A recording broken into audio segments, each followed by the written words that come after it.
In today's episode, you will meet our Bay Area innovator, Sudhir Kadam.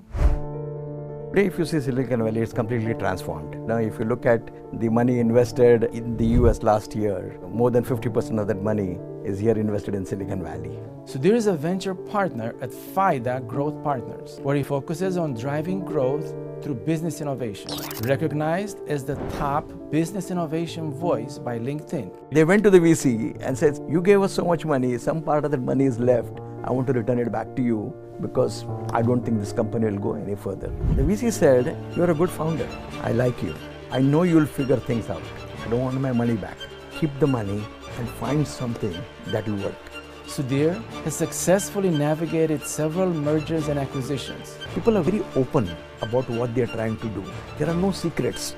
If you sit in a coffee shop, you will see that all the discussion, 90% of the discussion around there is about my startup, my new technology, this is what we are doing, this is what somebody else is doing. It's all there in the air. That's exactly what's happened with Silicon Valley. Welcome to Bay Area Innovators. I'm your host, Steve Espas. And, that was also the start of HP, okay, Hewlett Packard, okay, and this all translated into Silicon Valley turning into a hub for innovation. Oh, these were the early stages, but that attracted a lot of people who wanted to do something different to Silicon Valley. But today, if you see Silicon Valley, it's completely transformed, okay, because it is not just a few people trying to drive Silicon Valley, but there is an entire ecosystem at play here, okay, and the ecosystem consists of people, that is the talent that you have, experience, the skills, the money, the funding, and the training schools, the academic institutions, as well as the accelerators. So all of this put together, creates an ecosystem which is very good for innovation. So, and that's the reason why you see companies like Apple, which started from a garage. You see companies like Google, which is two people trying to work with algorithms, or look at a company like Meta, Facebook, okay. So all of them trillion-dollar companies built in Silicon Valley. And so what happens is, once there is success follows success, because once your ecosystem gets developed and it gets better and better with time.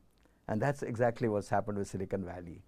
What is the guarantee for the investor that they'll get that money back? You mentioned there's a guarantee, but is that really a guarantee? Because it may fail, right? The investment may fail. Very good question, because there's no guarantee in life. Okay, there's no guarantee. Even the banks, right? Even the banks may have FDIC, but that's very limited. That's very limited, right? You know that what Silicon Valley Bank went exactly. through, so the FDIC was in big question there, right? So how do you guarantee something like this? Okay, so when the VCs invest, so suppose I have $100 million fund and I want to invest, so I will split that investment into various buckets, okay. So I will put money in companies. So first of all, when a company approaches me, okay, the first thing that I want to see is, can I get a 10x return on this company when it exits, and how long is it going to take to exit? So there's a simple math that you run saying that, okay, if it is going to take about 7-8 years to exit, if I'm going to get so much return, that means I get 10x in 5 years on an average. So that's the figure, magic figure that people usually run with, okay. So when I pick startups, some of them appear like safe bets, but there is an element of risk. Some of them are very risky. They are moonshots. We call them moonshots, okay. We don't know whether it will work at all. But if it works, it can change the entire game, okay. Things like Slack, okay. What happened to Slack? Okay, it changed the entire game, right? And the investors made 200 times their money. It's the trust, and then the fact that you can change direction. You have the capability to change to a different idea. So we have a word for that. We call it pivot. Pivot, yes. Okay.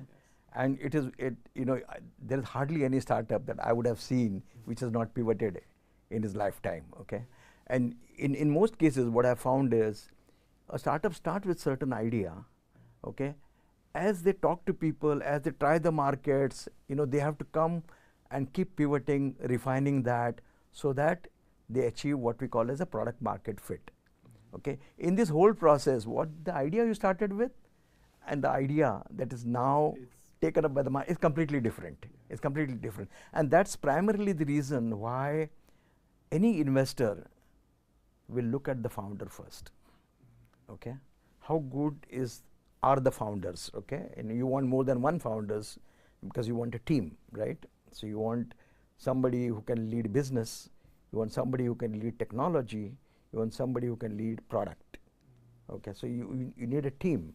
Okay, and this team has to have good chemistry of working together. Okay, because a lot of startups fail because there's a problem amongst the founders. Okay, and you don't want that. So you want to make sure that there's a good chemistry, the founders are capable, the founders are emotionally well balanced, because you are going to go through this very rough journey, okay, and the founders can think on the feet, okay. If there is a challenge, they know how to figure it out, okay, and they are able to connect the dots. So if we see this characteristic in the founder, he can probably take any idea and take it to market, okay. So it's very important to look at the founder. So and that's what most of the VCs will do. You may have the best of the idea, okay, you may not get funded because they don't trust you as a founder. So it's a trust relationship that you build with investors, which is really important. So tech is becoming a major component of innovation. So that's where it is, okay. But it can be applied to automotive, it can be applied to biotechnology. Okay, you can see the impact of AI on biotech. You can see the impact of AI on pharmas. You can see the impact of AI on health tech, or the impact of IoT on health tech, impact of robotics. Okay, all of them finally converge and lead to tech. Okay, so that's where Silicon Valley becomes even more interesting, because this tech can now be applied across industries. So, Ferrari basically came for an immersion program in Silicon Valley and wanted to understand innovation, okay. And then I had the opportunity to talk about, different ways of looking at innovation, okay. See, ultimately, if you come to me and say, I have this business and tell me how to innovate, what I can do is, I can show you how innovation works. I can show you how others are applying that, okay. And you will get ideas from that and say, okay, can I do this? Can I do that? And then you get to this situation where you have ideas on your plate and you now need to decide which one should I prioritize. Okay, so that's how the whole program works. Okay, so there are, first of all, you have to have, most companies in Silicon Valley, most large companies like Facebook, Google, and all that, they have a model of 3 horizons, okay, and for their planning. The first horizon is always about what is my core, how do I improve? So it's called improve, okay. The second one is about expand. How can I expand this into different areas? What I can do. I will give you some examples also.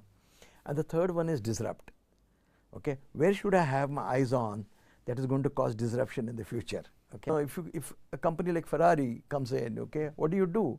What is your near-term goal in terms of innovation? How do I make my cars better and things like that, right?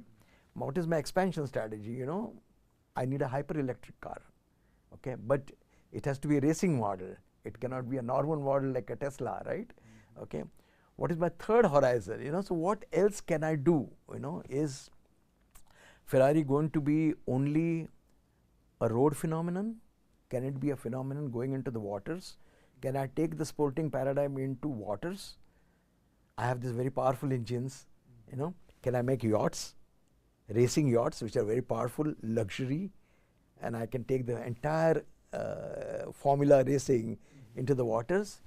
So those are the ideas that you open up people's mind to, okay. So we have various ways of innovation. We have what we call as 6 degrees of innovation. Okay, because we sleep, talk, walk, drink, eat innovation all the time.